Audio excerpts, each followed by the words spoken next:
Datangnya musim penghujan harus diwaspadai oleh seluruh warga di Kota Denpasar dengan tidak membuang sampah ke saluran air baik sungai maupun selokan.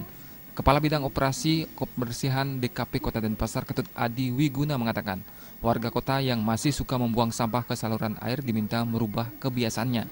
Mereka diminta semakin sadar untuk menjaga lingkungan sebagai langkah awal mencegah terjadinya banjir. Selain menghimbau warga tidak membuang sampah ke saluran air, DKP juga menggelorakan semangat warga dengan menggelar lomba kebersihan sungai dan gerakan kebersihan sungai terpadu. Upaya ini untuk meningkatkan kesadaran warga menjaga sungai agar tidak dicemari dengan sampah dan bahan pencemar lainnya.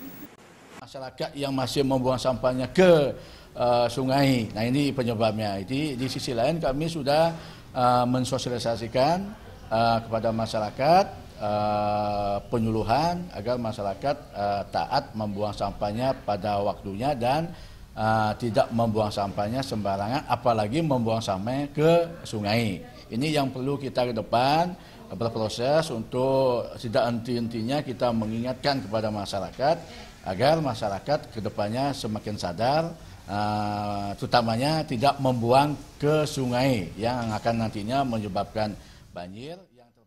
Pujiantini dan Indrawan, Bali TV.